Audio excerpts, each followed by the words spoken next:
To articulate what is past does not mean to recognize how it really was. It means to take control of a memory as it flashes in a moment of danger.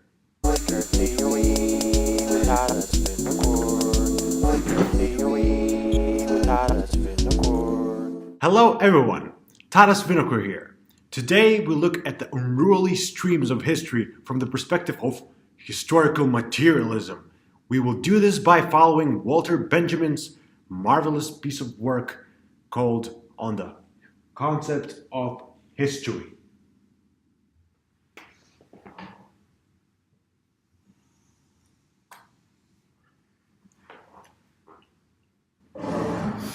Without wasting much of your time, I can simply break it to you. On the Concept of History deals with Marxist philosophy, which essentially means dialectic materialism, or as Louis Althusser would say, we're dealing with the class struggle of theory. Well, I encourage you to look at this video as a class struggle of YouTube. Anyway, you probably already fixated on the word dialectic and you're thinking, well, that rings a bell. Hegel talked about this, and you're right. Hegel did talk about this. Walter Benjamin, as all other Marxist-leaning philosophers, was deeply influenced by Hegel. So, what do we have to know about Hegel when discussing Benjamin? First of all, we should think about the concept of history. For Hegel, history was a grand, perpetually evolving scheme that took the ancient people who were, backward and primitive and bestowed upon them rationality, society, religion, ultimately science. In other words, according to Hegel, humankind progresses by virtue of the dialectic, or the omnipotent spirit of history. Through constant self-reflection, we tread our way toward the shining beacon that is the future. Well, then Marx popped up, and he introduced dialectic materialism and essentially flipped Hegel's theory over. Marx thought that it is more important to talk about the environment, the world that we find ourselves in. For Hegel, remember, it was more important to figure out the way in which history as a transcendent progress, which emerges out of self-reflection, defined us as human beings. Marx, on the contrary, thought that people are more impacted by what they touch and feel and eat, rather by what they pontificate about. Consequently, Marx's dialectic materialism, in the same way as Hegel's dialectic, deals with the process, a sequence of events, a historical unfolding. However, both of these schools of thought emphasize different facets of the historical development. For Hegel, as I said, it is the self-reflecting mind.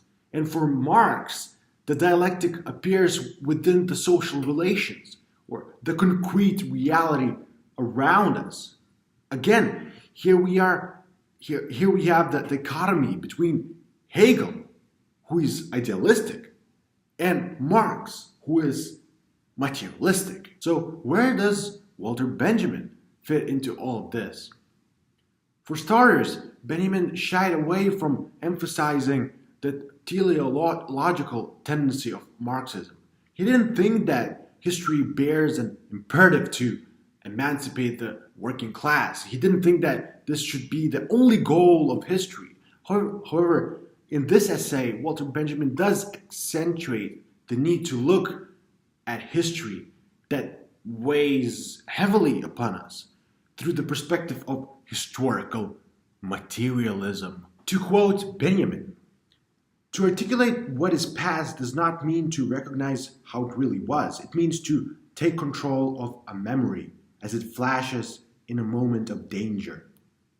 Here, Benjamin critiques the more conventional understanding of historicism, or the historical perspective. He often ridicules it as some kind of a, once-upon-timeism. How do we learn history in school? We learn history by understanding the sequential time, the sequence of events, by allocating the events and dates to a specific time or an era. This is the historicism that we are familiar with. We try to learn how the things really were during that time. However, when we undertake to learn how the things really were during that time, we learn a singular trajectory of history which might as well have happened in a vacuum. We are unable to situate specific events and trajectories in relation to each other. Instead, we know one trajectory, that of how the things really were. Well, Benjamin doesn't think that it is an appropriate way to learn and teach history. For Benjamin, this restricting one-dimensional historicist approach is pervasive. Just think about any kind of a cultural treasure. We might imagine a relic, an artifact, a piece of art, or just a historically significant object.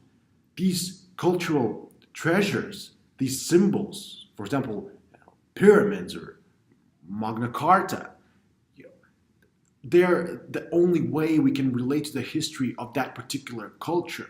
Such treasures impose on us a singular narrative of history that is, let's admit, pervasive. For historical materialism, then, Benjamin says, it is a question of holding fast to a picture of the past, just as if it had unexpectedly thrust itself in a moment of danger on the historical subject. This means that historical materialism positions itself within the moment of danger. It tries to account for clashing narratives at the historical instant.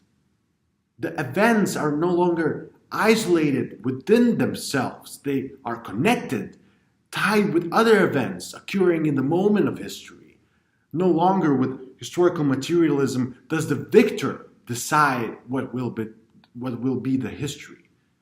Historical materialism rejects one-dimensional perspective towards history and instead approaches history redemptively. Here's a quote that will do a great job at depicting Benjamin's thought. The only writer of history with the gift of setting alight the sparks of hope in the past is the one who is convinced of this, that not even the dead will be safe from the enemy if he is victorious. According to Benjamin, then, even the dead are not safe. The victor might reinterpret, misinterpret the events and thereby present a singular case of history. The dead can also be misinterpreted. That is the historicism for you. It takes the victor's story as the story of the era itself. For Benjamin, historical materialism is the perspective that can uncover the barbarism that is sedimented within every cultural treasure. Instead of isolated representation that historicism cultivates, historical materialism is able to go beyond the facade of the cultural treasure. Historical materialism is able to see the violence and barbarism that was involved in creating these treasures. Benjamin says, Fustel du Colon, a famous French historian, recommended to somebody that if he wished to re-experience an epoch, he should remove everything he knows about the later course of history from his head. There is no better way of characterizing the method with which historical materialism has broken. This means that historical materialism is always focused on the present moment of the historical instance. We really have to forget about the events that followed the historical moment. The historical moment that we want to re-experience. We don't want to be biased towards history by virtue of us being aware of what followed that moment. And what is the world like now? We have to start taking present of the history seriously. Even the most irrelevant or superfluous details of the historical moment might become very significant simply because they enrich the present moment of the historical instance. The superfluous details can't represent the epoch or the era, but they can represent the struggle of the individual in that particular moment. In light of this, Benjamin says that empathy with the victors thus comes to benefit the current rulers every time. We should always try to forget what we know about the history. We should try to learn about the histories that haven't been written down simply because those were the stories of the oppressed.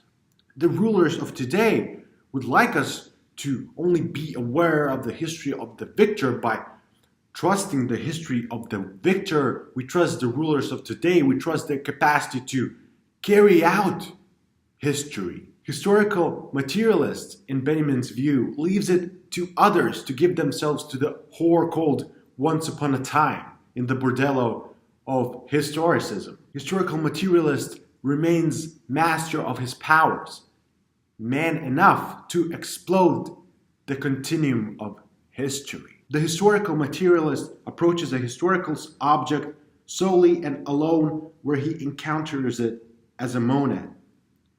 In this structure, he cognizes the sign of a messianic zero hour of events, or put it differently, a revolutionary chance in the struggle for the suppressed past. He perceives it in order to explode a specific epoch out of the homogeneous course of history, thus exploding a specific life out of the epoch, or a specific work out of the life work. What Benjamin is saying is that we shouldn't be learning the homogenized course of history. We should be learning about the specific life that appears out of the epoch, appears in the instance. We should focus on life which is presented with the multitude of events and conditions. We should focus on the life and the way in which it adapts to these overwhelming conditions. In summation, historical events are heterogeneous. Very often they're rather equivocal, and therefore to say that there is a singular way in which history unfolded would be utterly preposterous. Let's be more critical of the narratives that are presented to us. By emancipating the history from the epoch, we can find ourselves as creative individuals more solidly in place within this historical moment. By going beyond one-dimensional historicism, we can make original political and creative decisions now. Because you know what? We, the people, we create the epoch. Have a great day.